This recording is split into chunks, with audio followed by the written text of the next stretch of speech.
ഇത് LDFന്റെ മണ്ണാണെന്ന് നിങ്ങളെ പോലെയുള്ള മാധ്യമപ്രവർത്തകർ വീണ്ടും വീണ്ടും പറയുമ്പോഴാണ് കേട്ടത്.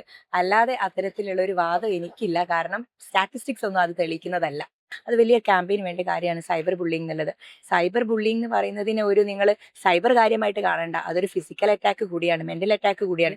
എന്നെ സംബന്ധിച്ചിടത്തോളം 2012 മുതൽ ഞാനിത് ഫേസ് ചെയ്യുന്നുണ്ട്. ആരിൽ നിന്നാണ് എന്നുള്ളതും വ്യക്തമാണ്. ഇപ്പൊ സൈബർ ഹാൻഡിലുകളിലൊക്കെ അത്തരത്തിലുള്ള കാര്യങ്ങൾ ആളുകൾ നടത്തുന്നുണ്ട് എങ്കിൽ അത് കൃത്യമായിട്ടുള്ള ഒരു അറ്റാക്ക്, ഒരു എന്താ പറയാ, പ്ലാൻഡ് ആയിട്ടുള്ള അറ്റാക്ക് തന്നെ ആയിട്ടാണ് കാണുന്നത്.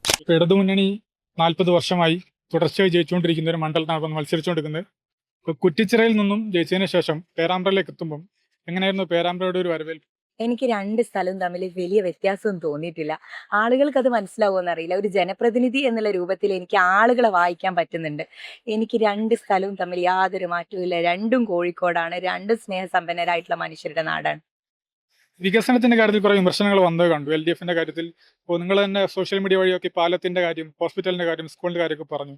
LDFന്റെ സ്ഥാനാർത്ഥി പറയുന്നത് 1950 കോടിയോളം രൂപയുടെ വികസനം ഇവിടെ വന്നിട്ടുണ്ട്. നല്ല രീതിയിലാണ് മുന്നോട്ട് പോകുന്നത്. അപ്പോൾ ജനങ്ങൾ സപ്പോർട്ട് ചെയ്യുന്നതാണ്. വികസനത്തിൽ എന്താണ് വിമർശനങ്ങൾ പേരാമ്പ്ര? അതെ, അത് പറയേണ്ടത് യഥാർത്ഥത്തിൽ നാട്ടുകാരാണ്. ഞാനിപ്പം ഈ പോയിന്റുകളിലൂടെ ആളുകളോട് സംസാരിച്ച് കടന്നു പോകുമ്പോൾ ഒരുപാട് സ്ട്രക്ചറുകൾ കണ്ടു. അവർ പറഞ്ഞത് ഫ്ലെക്സ് വെച്ച് പോയിട്ടുണ്ട്. 2 കോടിക്ക് സ്റ്റേഡിയത്തിന് ഫ്ലെക്സ് വെച്ചു. ഞാൻ സ്റ്റേഡിയം കാണാൻ വേണ്ടി പോയപ്പം അവിടെ ഭൂമി ഇങ്ങനെ വിശാലമായി കിടക്കുന്ന പറമ്പാ കണ്ടത്. അവിടെ ഒരു സ്റ്റേഡിയം ഞാൻ കണ്ടിട്ടില്ല. പിന്നെ അതേപോലെ പല സ്ഥലങ്ങൾ ഇവിടെ ഒരു പിന്നെ IHRDയുടെ ഒരു സ്ഥാപനം, ഒരു പ്രേതാലയം പോലെയുള്ള ഒരു കെട്ടിടം അവിടെ കിടക്കുന്നുണ്ട്. അവിടെ അത്തരത്തിലുള്ള യാതൊരു സ്ഥാപനവും ഇല്ല എന്നുള്ളതാണ് ഫയലുകൾ രേഖപ്പെടുത്തുന്നത്. അങ്ങനെ യഥാർത്ഥത്തിൽ ആ യൂണിവേഴ്സിറ്റി സെന്റർ ഉണ്ട് എന്ന് പറയുന്നു. അങ്ങനെ ഒരു യൂണിവേഴ്സിറ്റി സെന്റർ എവിടെ പോയി കാണുന്നില്ലല്ലോ. പിന്നെ സ്കൂളിൻ്റെ ഒക്കെ അടിസ്ഥാനപരമായിട്ടുള്ള കാര്യങ്ങൾ ഒന്നും നിലവിലില്ല. ആളുകൾക്ക് മതിയായി, അതായത് ആളുകൾക്ക് ഈ സ്ഥാപനങ്ങളിലൊന്നും വേണ്ടിയ രൂപത്തിലുള്ള സജ്ജീകരണങ്ങൾ കൊടുക്കാൻ ഇവിടെയുള്ള ആളുകൾക്ക് സംവിധാനത്തിന് സാധിച്ചിട്ടില്ല എന്നുള്ളതാണ് അവരിൽ നിന്നും ഞാൻ വായിച്ചറിയുന്നത്. പിന്നെ ആകെ പറയുന്ന കാര്യം ബൈപ്പാസിന്റെ കാര്യമാണ്. ആ ബൈപ്പാസിന്റെ തീരുമാനം ഏകദേശം എൻ്റെ പ്രായത്തിന്റെ അടുത്ത് സമയമെടുത്ത്, അത് എത്ര കാലം, അതാ ഞാൻ പറഞ്ഞത്, എൻ്റെ പ്രായത്തിന്, എൻ്റെ പ്രായത്തിന്റെ നീളമുണ്ട് അങ്ങനെ ഒരു തീരുമാനം സാക്ഷാത്കരിക്കുന്നതിന് വേണ്ടിയിട്ട്. അപ്പം സാധാരണ ഇനി ഇതിനപ്പുറത്തേക്ക് ഒരു കാര്യം പറയാനുണ്ട്. പാലം, റോഡ്, തോട് ഇതൊന്നും ഇവിടെ നടപ്പിലായിട്ടുണ്ടോ എന്നുള്ളത് നിങ്ങൾ ആളുകളോട് ചോദിച്ചു നോക്കുക. എനിക്ക് അതൊന്നും കാണാൻ പറ്റിയിട്ടില്ല. അതല്ലല്ലോ വികസനം. വികസനം എന്ന് പറയുന്നത് അതിനപ്പുറത്തേക്കാണ്.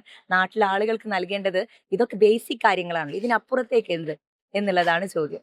ഈ സ്ഥാനാർത്ഥി പ്രഖ്യാപന തുടക്കത്തിൽ UDFന്റെ സ്ഥാനാർത്ഥി ദുർബലയാണ്, അല്ലെങ്കിൽ ഇതൊരു LDF മണ്ഡലമാണ്, അത്തരത്തിലുള്ള ഒരു ഡിസഡ്വാൻറ്റേജ് ഉണ്ടായിട്ടൊരു സംശയം ഉണ്ടായിരുന്നു. ഈ സ്ഥാനാർത്ഥി പ്രചാരണം ഇത്രയും ദിവസം പിന്നിടുമ്പോൾ അതിനെ മറികടക്കാൻ പറ്റിയെന്ന് തോന്നുന്നു. അല്ല, അങ്ങനെ ഒരു ചിന്ത പോലും എനിക്ക് ഉണ്ടായിട്ടില്ല. ഇങ്ങോട്ട് ഞാൻ വളരെ കോൺഫിഡന്റ് ആയിട്ടാണ് വന്നത്. ഇത് LDFന്റെ മണ്ണാണെന്ന് നിങ്ങളെ പോലെയുള്ള മാധ്യമപ്രവർത്തകർ വീണ്ടും വീണ്ടും പറയുമ്പോഴാണ് കേട്ടത്. അല്ലാതെ അത്തരത്തിലുള്ള ഒരു വാദം എനിക്കില്ല. കാരണം സ്റ്റാറ്റിസ്റ്റിക്സ് ഒന്നും അത് തെളിയിക്കുന്നതല്ല. വ്യാപകമായിട്ട് ഈ തെരഞ്ഞെടുപ്പിൽ സൈബർ ആക്രമണം നേരിട്ട ഒരു വനിതാ സ്ഥാനാർത്ഥി കൂടിയാണ് താങ്കൾ. എന്തുകൊണ്ടായിരിക്കും അങ്ങനെ ഒരു സൈബർ ആക്രമണം താങ്കൾക്ക് നേരിടേണ്ടി വരുന്നത്? അതെ, ഇത് രാഷ്ട്രീയപരമായിട്ടുള്ള പാഠങ്ങൾ കുറവുള്ള ആളുകൾ, അത് രാഷ്ട്രീയപരമായിട്ട് ഞാൻ പറയുമ്പോൾ അത് വലിയ ക്യാമ്പയിന് വേണ്ട കാര്യമാണ് സൈബർ ബുള്ളിങ് എന്നുള്ളത്.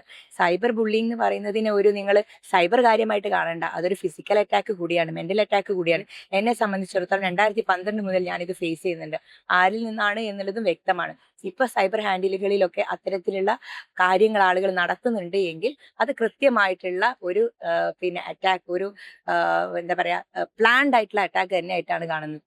LDF പറഞ്ഞത് പൂർണ്ണമായിട്ട് അവരുടെ ക്യാമ്പ് കോൺഫിഡന്റ് ആണ്, പാർട്ടി ശക്തമായ ഒരു കേന്ദ്രമാണ് പറയുന്നത്. അപ്പൊ ആ ഒരു ശക്തിയെ മറികടക്കാൻ UDFന് ഇവിടെ സാധിക്കുമോ? അല്ല, മറികടക്കേണ്ട കാര്യമൊന്നുമില്ല. ഞങ്ങൾ എന്നോ മറികടന്ന് കഴിഞ്ഞതാണ്. ഇവിടെ വന്നപ്പോൾ മുതൽ ആ കാര്യങ്ങളിലൊന്നും ഞങ്ങൾക്കില്ല. ആളുകളോട് സംസാരിക്കുന്നുണ്ട്, അവരോട് കമ്മ്യൂണിക്കേറ്റ് ചെയ്ത് അവരുടെ ഹോപ്പിനനുസരിച്ച് മുന്നോട്ട് പോകാൻ സാധിക്കുന്നുണ്ട്. ഓക്കെ.